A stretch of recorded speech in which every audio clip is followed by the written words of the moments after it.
I don't leave this place, I know I just can't. So, oh, oh, oh, oh, won't you let me know? Oh, oh, oh, oh, where to go, where to go. I've been hanging outside these walls now for a day. So we're here in Tulbagh. This is my James Bond town. Shaken but not stirred. They had an earthquake here, which we're going to tell you about a little bit later. So let's go and discover Tulbagh. Where to go? Hello, Caroline Kim, how do you do? Hi, Carol, I'm Dion. hi Dion, pleased to meet you. Welcome, welcome. We're in Reader's Restaurant in Church Street in Tulbagh. And we've met Carol. I have a very small a la carte menu.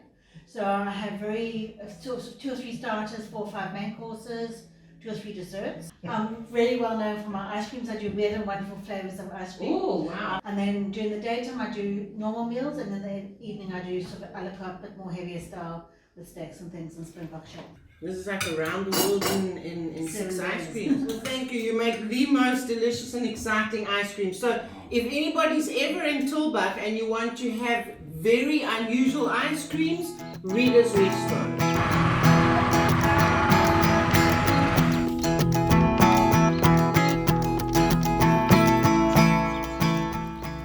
Right, so we're in the old Church Street of Tulbagh, and we've met Jayson, who's the wonderful, gorgeous farmer from the gardens, and he's going to tell us a little bit about the gardens that they do here. Great. Well, welcome to the Tulbagh Kitchen Gardens. We've been established now about 5 years ago, and we've only just very recently finished the construction that we had started of the formal top garden that I'm going to show you at the moment. We built these pillars to actually commemorate that aspiration of creating something beautiful, which also has a function. We grow vegetables for the local Tulbagh restaurants. We supply a vegetable hamper to Cape Town. And then there's also a soup kitchen and local people that get our food as well. There's a strong emphasis on education, trying to empower people to take responsibility for growing their own foods, assisting people with the knowledge and the skill transfer of how to do that, and employing locals. Before the Tulbagh dams were built, we had regular floods, and what would happen is the silt would come down from the mountains and be deposited in this floodplain of where historic Church Street is now located. And that's the reason why my garden is so extraordinarily fertile.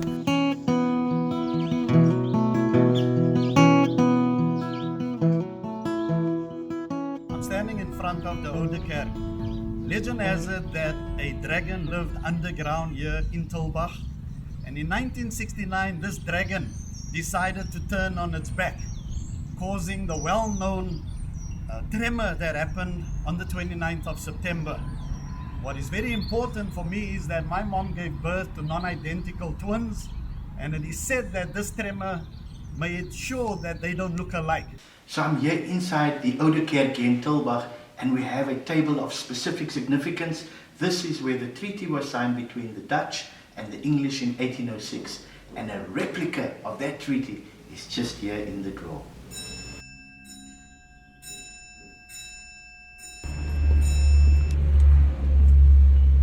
Carol, I was always under the impression that this particular building was more than 300 years old, but instead, you've got some news for me. It was built in 1975 because the Redlinghouse family decided to settle in Tulbagh, and they built the house after the earthquake with remnants from the earthquake.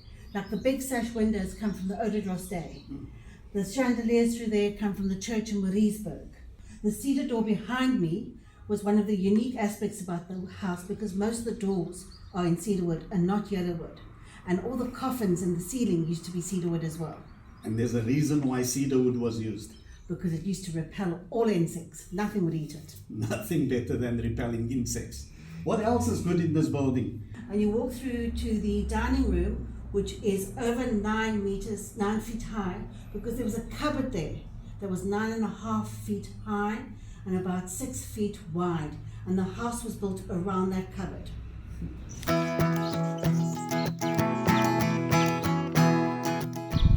So we're here at Paddagang. This place is an institution. Great venue, great setting, great food and wine. They have their own wine label.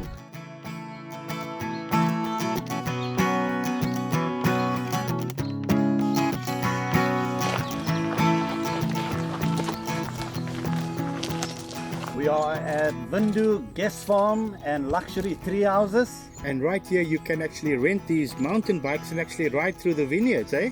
Yeah, so right now we're going to go through the vineyards and go to Saronsberg Wine Estate. So we'll see you there.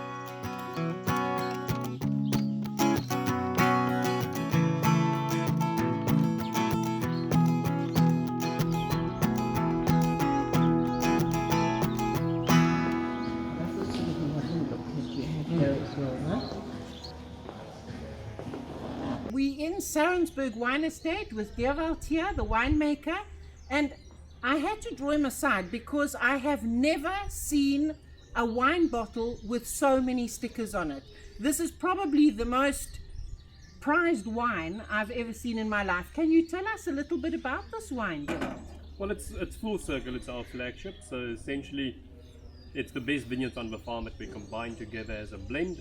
In its class, it's definitely the most consistently awarded in South Africa, probably for the last 6, 7, 8 years. So you can see all the medals. We love to put the bling on. It's a lot cheaper than cutting down a Christmas tree, so you can have your Christmas party around it. But it's a wine that's made for aging, obviously, but still it's gentle, it's soft, it's approachable, and the big thing is it's consistent.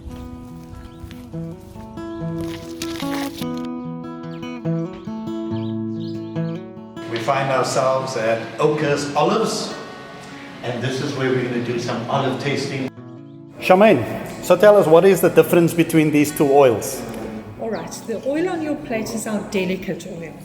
Very, very mild oil, fantastic soft buttery flavor, very good with any white meats, any vegetables, any creamy dishes. This is also a fantastic oil to drink for health benefits. Any olive oil is very good for your health. It has the following health properties. It's anti-carcinogenic.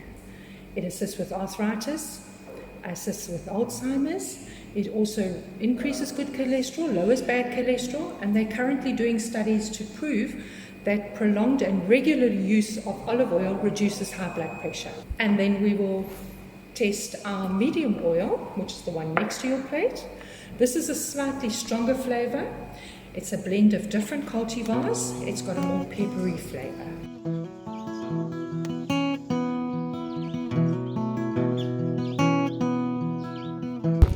The building behind you is the very first farmhouse, built in 1848, which now been converted into a barrel maturation cellar, where the wine barrels are kept.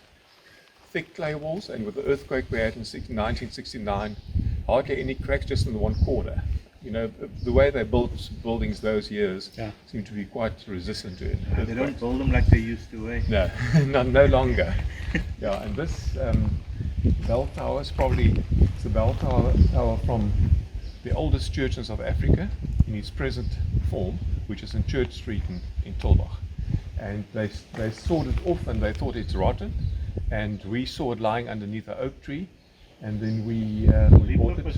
And we bought it. Yeah, it's Burmese teak, and there was nothing wrong with it. Wow! So that's probably the oldest bell tower of all the wine estates that you could possibly visit. Well, the name of the farm is the Oude Compagnie's Post. It's a previous outpost of the Dutch East India Company, and we then had to the trademark of the Dutch East India Company is this one. It's the VOC Verenigd Oos-Indies Compagnie. And my wife and I are members of the VOC Foundation. They had to use this trademark, otherwise it could have fallen in disuse. So then we were approached whether we would be interested, and we were, and we got the right to use this on a wine bottle directly from them. We thought the name of the farm was a bit too long to use on a wine bottle, so we abbreviated to Compagnie's Wyn. That Wyn is actually the Dutch way of spelling it, yes. Wine. Yeah.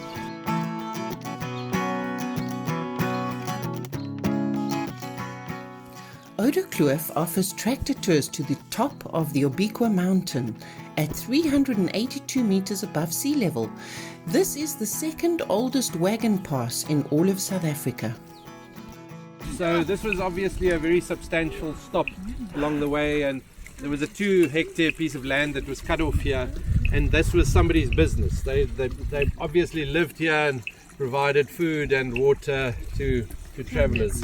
So this is probably the site of one of the oldest restaurants or hotels or motels along the road north. And as I say, we did a fine job maintaining it. I much prefer it like this. You know, and if you come from the north, your ancestors probably drank water from here, because this was the route that they would basically have to go. Yeah. Okay.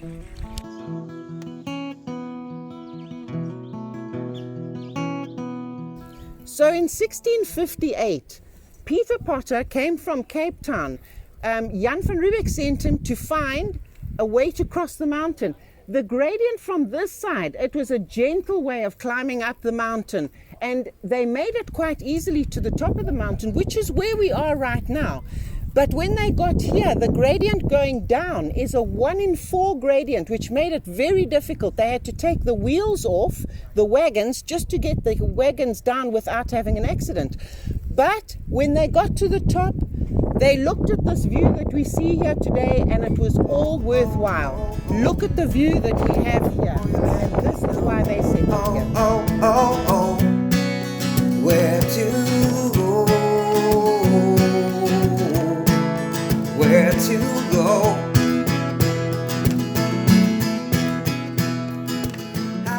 So thank you for joining us on part 1 of the Tulbagh Valley. Stay tuned for part 2, and don't forget to subscribe to our channel so that you don't miss any future episodes. Ciao for now. Won't you let me know? Oh, oh, oh, oh.